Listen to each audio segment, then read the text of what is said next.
Nous sommes donc dans la deuxième phase de notre journée.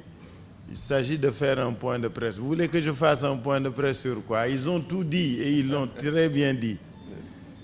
Nous avons décidé au niveau du conseil municipal de nous doter d'un instrument de prévisibilité et de visibilité. Les villes ne peuvent pas faire du pilotage à vue.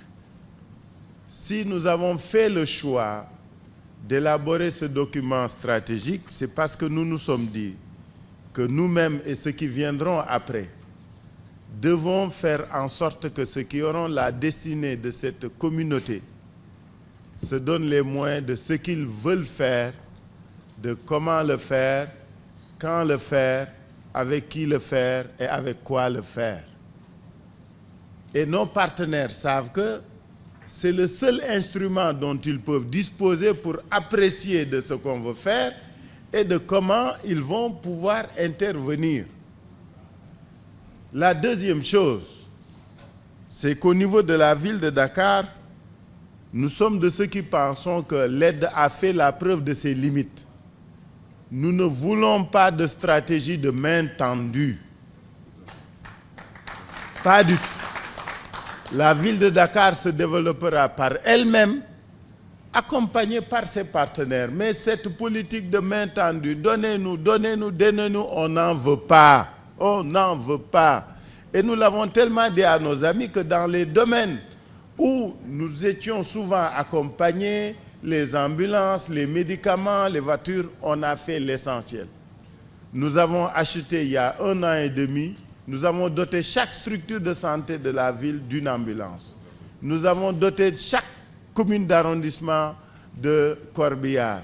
Nous avons renouvelé tout le parc de la ville. Et nous allons continuer, puisque dans le domaine des ambulances médicalisées, nous allons continuer la dotation. Maintenant, il est vrai que nous avons des amis qui, dans ces domaines-là, font des efforts que nous saluons et pour lesquels nous les remercions. Marseille nous a donné 2 fois des ambulances médicalisées. Et ils ont encore 2 ambulances ou 1 ambulance médicalisée qui arrive. Nous les remercions. Mais ce que nous voulons, c'est ce que nous sommes en train de faire avec Marseille, Paris, Évry, que nous allons faire avec Banjul, avec Praia, avec Casablanca, c'est-à-dire du win-win. Un gagnant-gagnant. Nous ne sommes pas là pour recevoir, nous sommes là aussi pour donner. Parce que nous avons l'expertise, nous avons l'expérience qu'il faut pour que nos partenaires puissent, en venant chez nous, tirer profit et que nous aussi nous prenions des dividendes de ce qu'ils ont. Donc, c'est ça qui un peu détermine cette stratégie que nous sommes en train de valider.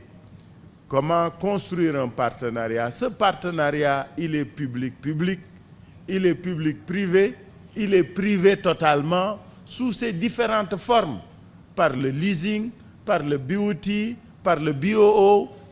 Toutes les formes de coopération sont validées par la ville de Dakar. Parce que nous avons conscience, et Ablaye Matar l'a dit, que même si nous avons la volonté de beaucoup faire, nous ne pouvons pas tout faire. Donc il faut que les autres aussi aient leur place dans ce que nous voulons faire et dans ce que nous avons à faire. Et cela est essentiel. Enfin, il s'y ajoute que les partenaires multilatéraux, nous y reviendrons tout à l'heure, nous voulons, nous, le président Souris l'a dit, nous voulons nous affranchir de la tutelle de l'État. Tutelle, non pas, il n'y a pas de tutelle au Sénégal.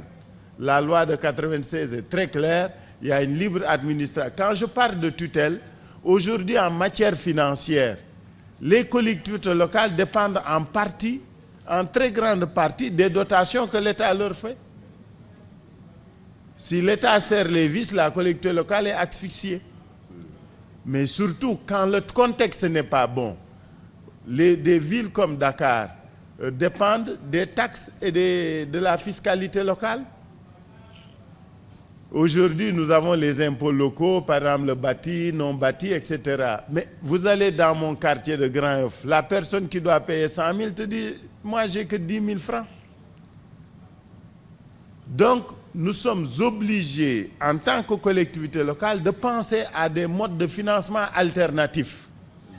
Et ça, c'est indispensable. Ces modes de financement alternatifs nous affranchissent des pesanteurs de l'État. Et ces modes innovants aujourd'hui permettent à la ville de Dakar de faire 60 milliards d'investissements. Et ces 60 milliards, parce que nous nous sommes efforcés à avoir une gestion vertueuse, transparente et crédible, nous avons des partenaires qui nous font confiance. Tous les gros investissements de la ville ne relèvent pas des ressources de la ville. Non. C'est en allant sur le marché financier, en étant crédible, que nous nous sommes donné les moyens de faire. Depuis 4 mois, Moody's est dans nos murs. Parce qu'on ne peut pas aller sur le marché sans être crédible. Moody's, vous connaissez. Moody's qui fait de la notation. Moody's est dans nos murs parce que la fondation Gate avec laquelle nous travaillons a voulu qu'on ait un processus crédible. Nous avons Moody's et le deuxième, comment s'appelle l'autre? Le cabinet de l'UEMOA. Non, l'UEMOA. Parce que nous allons subir 2 audits. Nous avons l'audit de Moody's qui doit nous noter et nous avons le cabinet de Bloomfield. Voilà, merci beaucoup. Et nous avons Bloomfield qui doit aussi venir auditer la ville de Dakar. Mais si nous acceptons, parce que l'audit n'est rien d'autre qu'une manière pour ceux qui vous accompagnent de vous dire là vous êtes bon, là vous l'êtes moins, là vous êtes franchement mauvais. Il ne faut pas qu'on ait peur d'être critiqué. Pour ceux qui ne comprennent pas le Wolof, c'est pour dire qu'il ne faut pas que les gens aient peur d'être audités. Il ne faut pas avoir peur ni honte de se tromper. Ce que nous devons éviter, c'est qu'on vole, qu'on triche, qu'on détourne et qu'on soit corrompu. Mais qu'on se trompe, ça c'est naturel et c'est normal.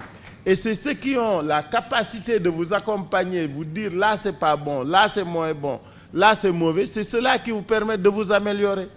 En tout cas, nous avons dit à tous les organismes d'audit de venir auditer la ville de Dakar. On n'a pas peur qu'on nous dise là c'est mauvais. Quand c'est mauvais, on corrige et on repart. C'est ça qui est important. Donc, le document de stratégie, c'est cela. Comment, dans une perspective longue, maîtrisée, nous pouvons développer durablement la ville. La Banque mondiale nous accompagne par le PIPIAF. Nous avons un don de la Banque mondiale par le PIPIAF. Nous avons un don de la Fondation Gate de 5 millions de dollars pour aller sur le marché. Et nous avons d'autres partenaires qui sont en train d'arriver parce que c'est ça la voie. Comment faire pour être libre, autonome? Nous ne pouvons le faire qu'en étant vertueux, crédible et transparent. Donc voilà ce que je voulais dire en introduction en félicitant Madame Ndeye Ndack Pouye pour son excellent travail.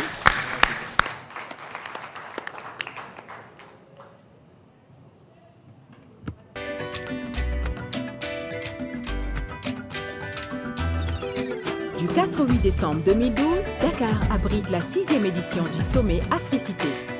Africité, c'est plus de 5000 participants et 5000 m² de salons d'affaires pour construire l'Afrique des territoires. Du 4 au 8 décembre, Dakar, le rendez-vous de l'Afrique des peuples.